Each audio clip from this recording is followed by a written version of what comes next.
Assalamualaikum warahmatullahi wabarakatuh. Perkenalkan, nama saya Zainal Zaki. Saya akan mereview film Sang Pencerah Muda.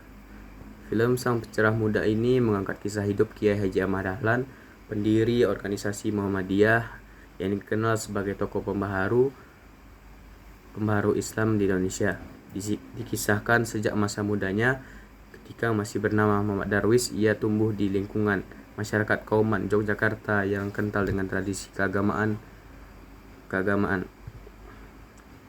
Sejak kecil, Darwis dikenal cerdas, kritis, dan gemar belajar agama. Ia sering mempertanyakan praktik ibadah yang tidak sesuai dengan ajaran yang ia pelajari. Karena sikapnya yang kritis, Darwis kadang dianggap kurang ajar oleh beberapa tokoh agama itu di desanya. Perjalanan ke Mekah. Setelah dewasa, Darwis berangkat ke Mekah untuk menunaikan ibadah haji sekaligus memperdalam ilmu agama.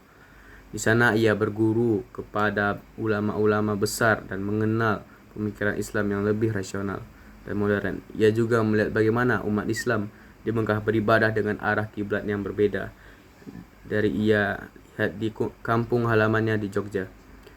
Pengalaman di Mekah menjadi titik balik baginya. Ia mulai memahami pentingnya pembaharuan tajdid dalam Islam, yaitu mengembalikan ajaran Islam ke sumber aslinya, Al-Quran dan hadis, serta menghapus praktik-praktik yang tidak sesuai. Setelah kembalinya ke tanah air, Darwis mengganti namanya menjadi Ahmad Dahlan dan mulai mengajar di lingkungan keraton. Namun ketika ia memperbaiki arah kiblat masjid yang selama ini salah, banyak orang yang menentangnya. Mereka menuduhnya mengubah ajaran nenek moyang dan menuduhnya sesat. Adegan perubahan arah kiblat masjid menjadi simbol penting dalam film, bukan hanya tentang arah sholat, tetapi perubahan arah pemikiran dan paradigma umat Islam. Perjuangan Kiai Haji Ahmad Dahlan menghadapi berbagai tantangan berat. Para ulama tradisional menolak ajarannya karena dianggap terlalu modern dan menantang tradisi lama.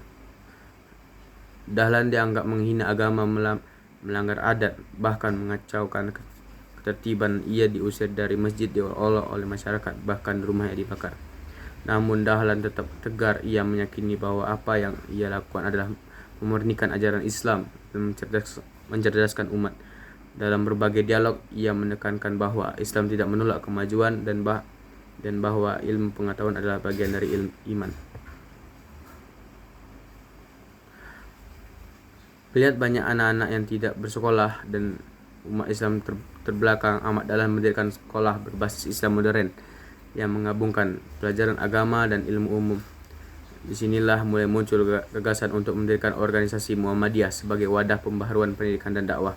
Sekolah ini mendapatkan banyak dukungan dari murid-murid muda dan sebagian masyarakat, tetapi juga tetap menghadapi penerapan dari kelompok konservatif.